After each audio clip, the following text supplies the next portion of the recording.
ꯃꯌꯥꯝꯒꯤ ꯅꯨꯡꯉꯥꯏꯅꯕꯒꯤꯗꯃꯛ ꯂꯩꯖꯔꯤꯕ ꯃꯈꯜ ꯃꯊꯦꯜ ꯃꯅꯤꯄꯨꯔ ꯆꯦꯅꯦꯜꯅ ꯃꯌꯥꯝꯕꯨ ꯏꯀꯣꯛꯅꯣꯅ ꯈꯨꯔꯨꯝꯖꯔꯤ ꯉꯁꯤꯁꯨ ꯃꯌꯥꯝꯒꯤ ꯉꯥꯏꯍꯥꯛ ꯄꯣꯊꯥꯅꯕꯒꯤꯗꯃꯛ ꯃꯃꯥꯡꯊꯛꯇ ꯇꯥꯍꯟꯖꯈꯤꯕ ꯃꯅꯤꯄꯨꯔꯤ ꯍꯣꯔꯔ ꯁ꯭ꯇꯣꯔꯤ ꯆꯤꯡꯅꯨꯡꯒꯤ ꯂꯩꯁꯥꯕꯤ ꯍꯥꯏꯔꯤꯕ ꯋꯥꯔꯤ ꯑꯗꯨꯒꯤ ꯇꯔꯨꯛꯁꯨꯕ ꯇꯥꯡꯀꯛ ꯃꯌꯥꯝꯗ ꯈꯨꯗꯣꯜ ꯇꯝꯖꯔꯤ ꯑꯁꯨꯝꯅ ꯑꯃꯥꯏꯕ ꯋꯥꯀꯨꯖꯥꯝꯕ ꯑꯃꯗꯤ ꯑꯃꯥꯏꯕ ꯂꯨꯋꯥꯡ ꯄꯨꯟꯁꯤꯕ ꯃꯈꯣꯏ ꯑꯅꯤ ꯁꯥꯖꯦꯟ ꯇꯧꯕ ꯂꯣꯏꯔꯕ ꯃꯇꯨꯡ ꯍꯤꯡꯈꯣꯜꯒꯤ ꯊꯕꯛ ꯁꯨꯗꯨꯅ ꯂꯩꯈ꯭ꯔꯦ ꯇꯟꯖꯥ ꯑꯗꯨꯗ ꯑꯃꯥꯏꯕ ꯀꯨꯖꯤ ꯈꯦꯝꯕꯗꯣ ꯑꯃꯥꯏꯕ ꯂꯨꯋꯥꯡ ꯄꯨꯟꯁꯤꯕꯒꯤ ꯃꯌꯨꯝꯗ ꯂꯥꯛꯏ ꯑꯗꯨꯒ ꯃꯍꯥꯛꯅ ꯃꯍꯥꯛꯀꯤ ꯃꯇꯥꯎ ꯋꯥꯀꯨꯖꯥꯝꯕꯕꯨ ꯇꯠꯇꯅ ꯀꯧꯔꯛꯏ ꯑꯗꯨꯝꯅ ꯀꯧꯔꯛꯄ ꯑꯗꯨꯗ ꯋꯥꯀꯨꯖꯥꯝꯕꯗꯨ ꯇꯥꯔꯗꯨꯅ ꯍꯤꯡꯈꯣꯜꯂꯣꯝꯗꯒꯤ ꯍꯣ ꯏꯇꯥꯎ ꯑꯩ ꯁꯣꯝꯗ ꯂꯩꯌꯦ ꯍꯥꯏꯗꯨꯅ ꯈꯨꯝꯃꯤ ꯃꯇꯝ ꯑꯗꯨꯗ ꯀꯨꯖꯤ ꯈꯦꯝꯕꯗꯣ ꯁꯥꯏꯀꯜ ꯑꯗꯨ ꯁꯨꯃꯥꯡꯗ ꯈꯜꯂꯝꯂꯒ ꯃꯍꯥꯛ ꯃꯥꯒꯤ ꯃꯔꯨꯞ ꯋꯥꯀꯨꯖꯥꯝꯕꯅ ꯂꯩꯔꯤꯕ ꯑꯗꯣꯝꯗ ꯂꯥꯛꯏ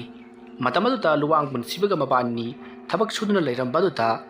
ꯀꯨꯖꯤ ꯈꯦꯝꯕꯅ ꯑꯃꯥꯏꯕ ꯂꯨꯋꯥꯡ ꯄꯨꯟꯁꯤꯕꯗ ꯊꯧꯒꯜꯂꯣꯟ ꯎꯠꯄ ꯑꯣꯏꯅ ꯈꯨꯔꯨꯝꯃꯤ ꯃꯇꯝ ꯑꯗꯨꯗ ꯂꯨꯋꯥꯡ ꯄꯨꯟꯁꯤꯕꯅ ꯅꯪ ꯂꯥꯛꯂꯤꯕ꯭ꯔꯥ ꯂꯥꯎ ꯂꯥꯎ ꯂꯥꯎ ꯑꯩꯈꯣꯏꯅ ꯊꯕꯛ ꯁꯨꯕ ꯑꯁꯤꯗ ꯃꯇꯦꯡ ꯄꯥꯡꯅꯤꯡꯗꯅ ꯂꯥꯛꯄ ꯑꯣꯏꯔꯤꯅꯤꯅꯦ ꯍꯣꯏ ꯑꯣꯖꯥ ꯑꯗꯨꯝꯅ ꯍꯥꯏꯖꯕ ꯇꯥꯔꯦ ꯑꯁꯨꯝꯅ ꯍꯥꯏꯔꯒ ꯀꯨꯖꯤ ꯈꯦꯝꯕꯗꯣ ꯆꯪꯁꯤꯜꯂꯛꯏ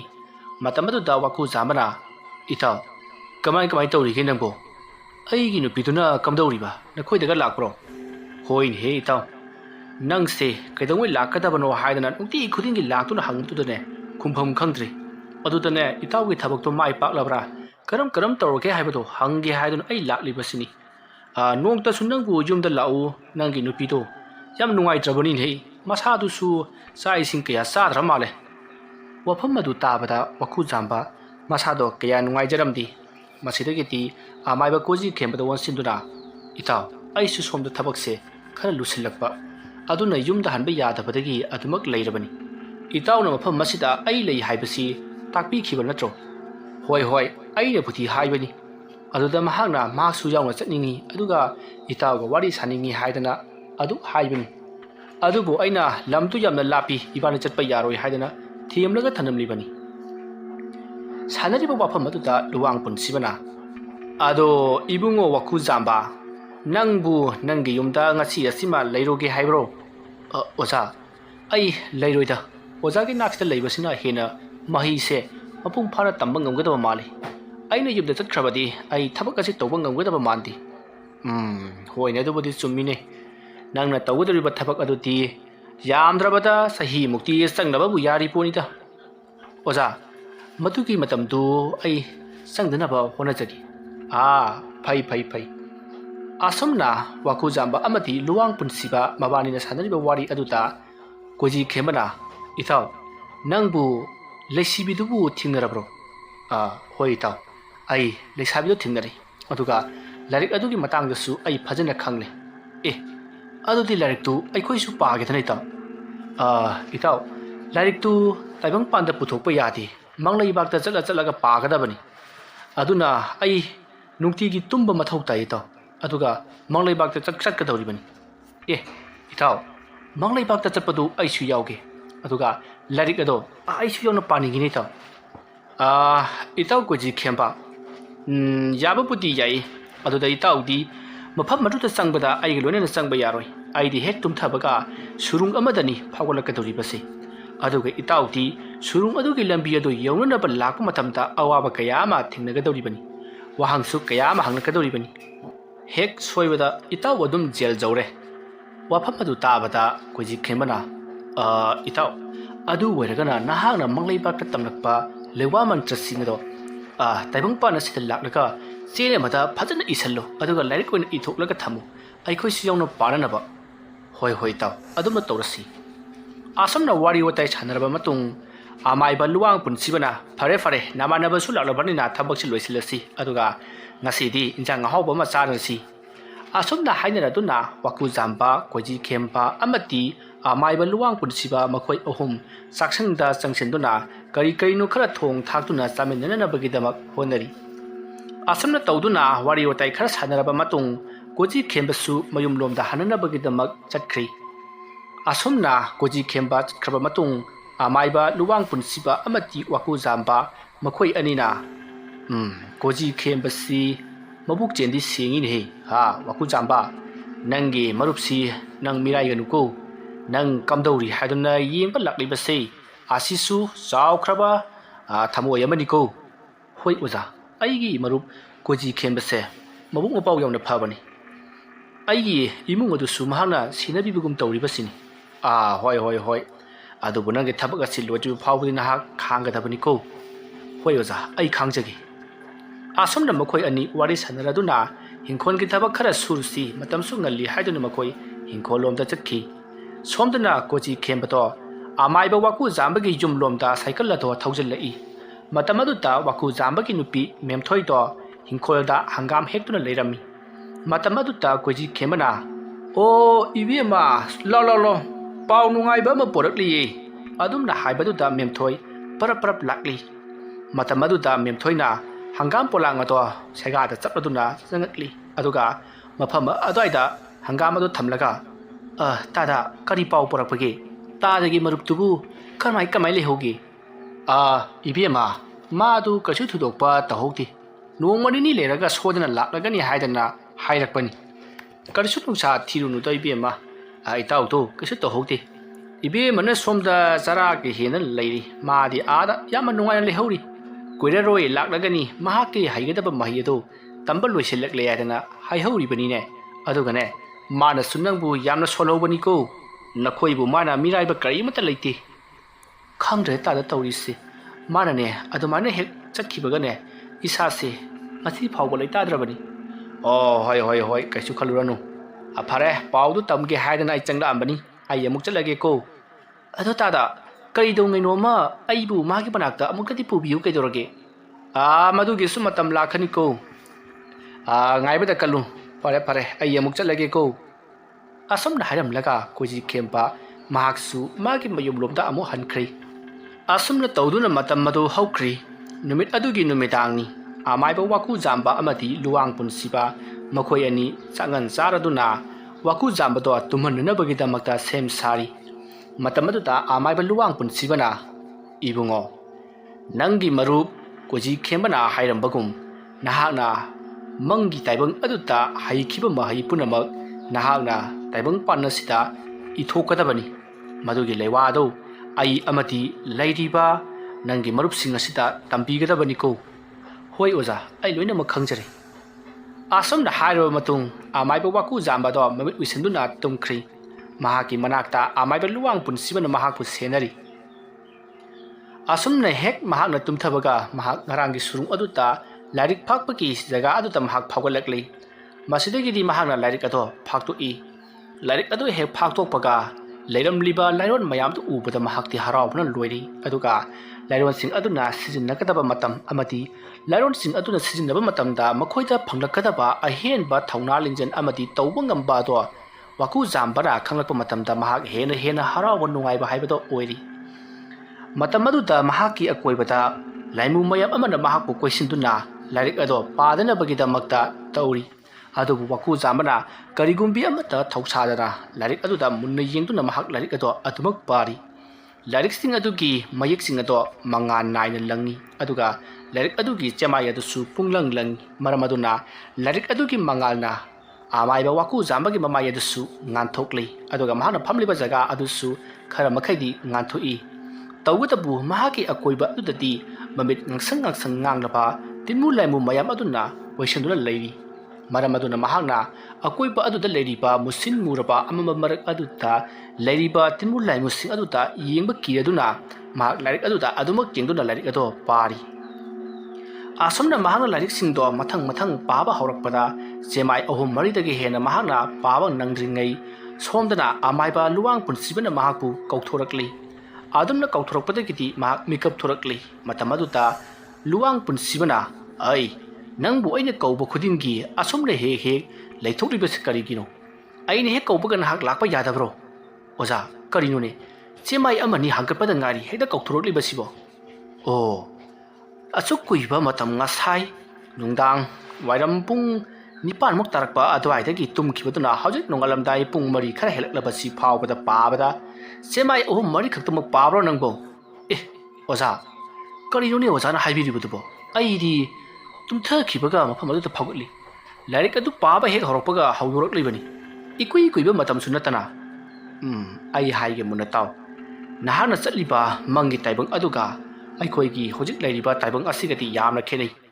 aikoigi taibang asida tawriba thabakka mangda tawriba thabakka se nangi manglanda thabak togu matamda kuidri haina khanjaribado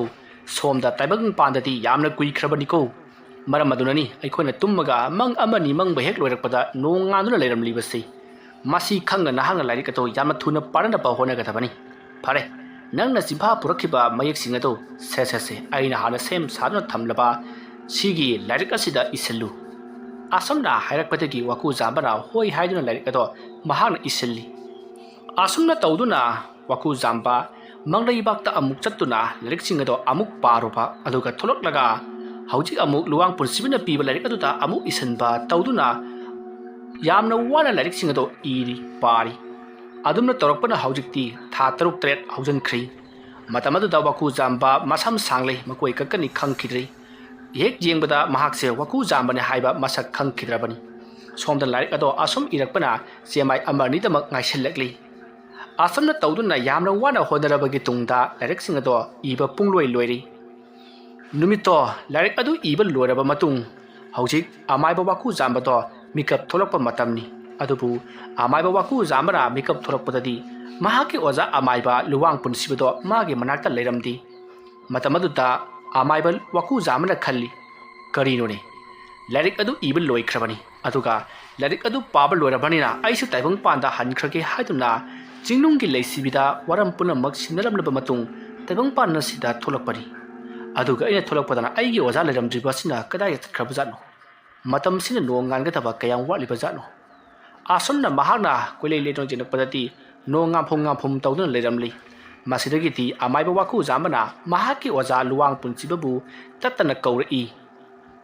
adumna kaurabasu luwang punsiba kariyamata khumlakhidrei madi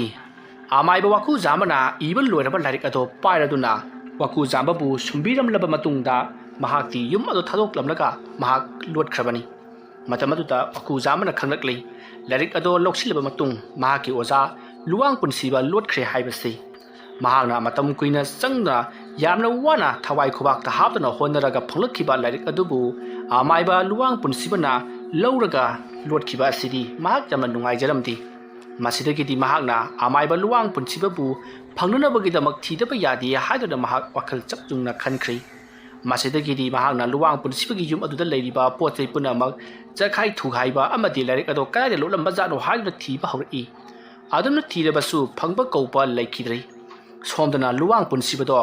mahak pu takui tangbirakpa oza adugi manakta yamna wana lai mahakna adumna lakpa matamda mahaki oza ado thengnari matamaduda mahaki oza aduna hai luwang punsiba kaidore ha nangna matam kuirabagi na matungda aigi nakta lakpabu nangbu kari hainingin he oza ga iga thingnaba yaman nungaijari ai ozada ai wafam ama haigena lakjaribani hayune kari wafam lone nangna konuna proklibaduna karino oza masi amaiba singna tamgadaba lairik charuk tara haibaduni jingnunggi leisibidagi puroklibani kari madubu jingnunggi leisibina iba saruk tara hariba lairik tune haiba hoi mani oza hai matau karamna nangna madu puroklibano nangbu saruk jamna haikidaba daine oza aina lorubunati aigi satra ama lei mahana yamna wana honabadagi lairik ase iba loduna ai poraklibani oza masi engonda ozana tambidaba yadabani oh tambigani aina mado soina tambigani la aigi imunga changsi asomna hairaga luwang punsibana porakliba lairik ado loksellaga mahaki oza aduga punna luwang punsiba oza adugi jumlomda changki somdana kamdori waku jambana amaiba luwang punsibagi chalamgataba maikai punemak mahana yengba horakli mahana adumna mamit uisellaga mahana laiwa sonduna yenglakpadati amaiba luwang punsibna tawriba thabak khudimak loinamak mamit uri maduda natana mahana chakhiba lambidu phawba mahana loinamak khangli masidagidi amaiba waku jambana luwang punsiba launam tawpa mahaki wazani haiduna mahana yamna sauduna mahaki cycle ado thauduna luwang punsibana lotuna leiriba mahaki waza aduki leikai khungang yum adu tamna lakli asumna lakpana haujikti luwang punsibana lutliba mahaki waza adugi yum aduda amaiba waku zamba do yoksilakli masidagiti amaiba waku zambana yum aduda kana kana leibage haiduna kawi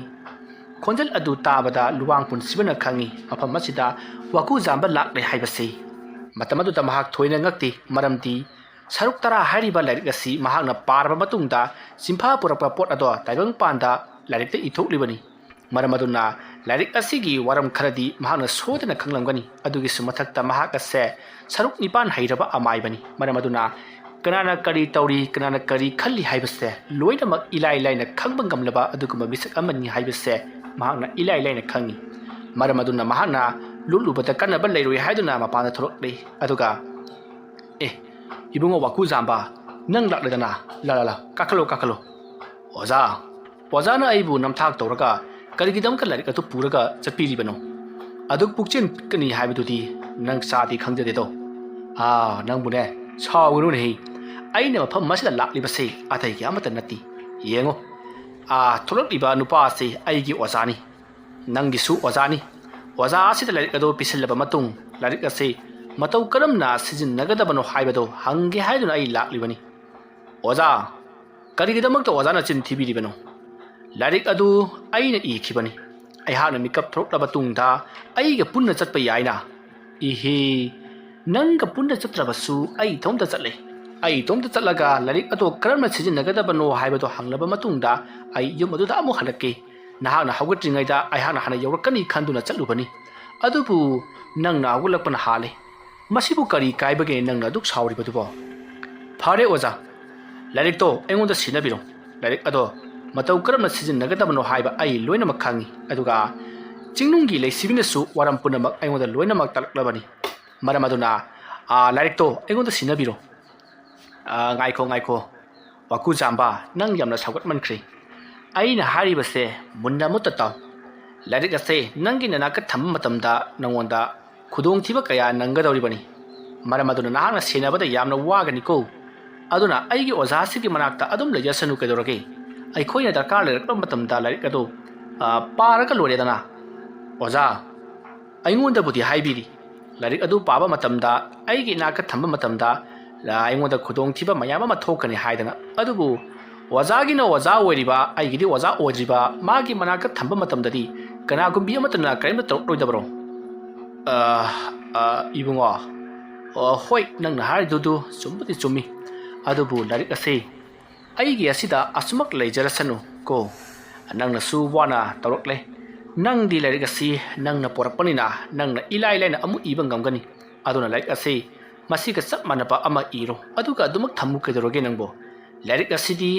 aingonda pirone wafam adu tabada waku jamba hena sawalakli masidagiti mahakna magi leiwa mantra sijinnaduna mahakpu takpi tambirakliba amaiba luwang punsiba amadi manakta leiriba luwang punsibagi wazane hadun leiriba makhoi anibu khudak aduda mahakase kayamu yamna haibage haibado khanghallagi haiduna mahakna sabtra tawba haurai aduma torokpa aduda luwang punsibana se nang sawra malase aina haijabase nahanga tare phare larik asi phanganaba honabada nangonda aina yamna mating pikhibani adubu larik ase phanglaba matungdagidi nang aibu kawre aingonda khut thage khallabani ne ko oza pibio larik to pithokhrasi asumna hairaga luwang punsibana larik ado waku jambada yamna sawng larik ado piri matamadu da waku jambana oza na aibu simbirakpani larik adu huralaga karigidamukta puribano larik adu huralaga purinegi mamangda larik aduga chap manana ama ithoklaga larik ado aingonda piramo amana nangna pukhro hairakpada aina adumak yagadabani adubu pukchel pipa oza ai chachare larik ase oza dadi supi piraroi asomna hairamlaga waku jamba yamna sauna mafam ado thadoktuna chakhi ikai ban nang horaba luwang punsiba yamna sauna waku jambada yengru lehowi matamadu da luwang punsiba gi manakta leriba oza aduna hairi luwang punsiba nupa masasi manga khara kallin he nangna haiba yadene oza aigi sa soiba kharlei hai gumladana larik adu mana mikap throklaba matamda amaga chap manana iro aduga amana ingoda piram lo hairam labadi wathok ase yamna ramoidabani ai luwang punsiba oza ꯅꯪꯅ ꯈꯜꯂꯤꯕꯗꯣ ꯌꯥꯝꯅ ꯂꯥꯜꯂꯕꯅꯤ ꯑꯣꯖꯥ ꯀꯝꯗꯧꯅ ꯍꯥꯏꯕꯕꯨ ꯂꯥꯏꯔꯤꯛ ꯑꯗꯣ ꯃꯪꯂꯩꯕꯥꯛꯇ ꯆꯠꯂꯒ ꯃꯍꯥꯛꯅ ꯆꯤꯟꯐꯥ ꯄꯨꯗꯨꯅ ꯏꯔꯛꯈꯤꯕꯅꯤ ꯃꯍꯥꯛꯅ ꯆꯤꯟꯐꯥ ꯄꯨꯔꯒ ꯏꯔꯛꯈꯤꯕ ꯂꯥꯏꯔꯤꯛ ꯑꯗꯣ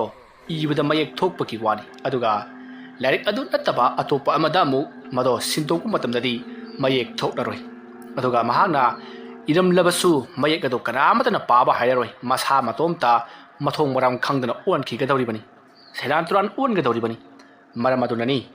ꯅꯪ ꯂꯥꯏꯔꯤꯛ ꯑꯗꯨ ꯄꯨꯔꯛꯄꯗ ꯑꯩꯍꯥꯛꯅ ꯌꯥꯝꯅ ꯍꯔꯥꯎꯈꯤꯕꯗꯣ ꯑꯗꯨꯕꯨ ꯃꯍꯥꯛꯅ ꯄꯨꯈ꯭ꯔꯤꯕ ꯂꯥꯏꯔꯤꯛ ꯑꯁꯤ ꯅꯠꯇꯕ ꯑꯇꯣꯞꯄ ꯂꯥꯏꯔꯤꯛ ꯑꯃ ꯃꯍꯥꯛꯅ ꯐꯣꯡꯕ ꯀꯩꯁꯨꯝꯗ ꯌꯥꯔꯔꯣꯏꯗꯕꯅꯤ ꯂꯥꯏꯔꯤꯛ ꯑꯁꯤꯗ ꯏꯔꯤꯕ ꯂꯥꯏꯔꯣꯟ ꯄꯨꯝꯅꯃꯛ ꯑꯁꯤꯒꯨꯝꯂꯕ ꯍꯩꯊꯣꯏ ꯁꯤꯡꯊꯣꯏꯔꯕ ꯁꯔꯨꯛ ꯅꯤꯄꯥꯟ ꯍꯩꯔꯕ ꯑꯃꯥꯏꯕꯁꯤꯡꯇꯅ ꯎꯒꯗꯕꯅꯤ ꯃꯁꯤꯗ ꯅꯠꯇꯅ ꯂꯥꯏꯔꯤꯛ ꯑꯁꯤ ꯃꯥꯒꯤ ꯃꯈꯨꯠꯇ ꯂꯩꯔꯦ ꯍꯥꯏꯕꯁꯤ ꯑꯃꯥꯏꯕ ꯁꯔꯨꯛ ꯅꯤꯄꯥꯟ ꯍꯩꯔꯕꯁꯤꯡꯅ ꯂꯣꯏꯅꯃꯛ ꯈꯪꯂꯒꯗꯕꯅꯤ ꯃꯔꯝ ꯑꯗꯨꯅ ꯂꯥꯏꯔꯤꯛ ꯑꯗꯨ ꯃꯨꯟꯅꯅꯕ ꯍꯣꯠꯅꯔꯛꯄꯗ ꯃꯍꯥꯛ ꯑꯋꯥꯕ ꯑꯃ ꯑꯣꯏꯒꯗꯧꯔꯤꯕꯅꯤ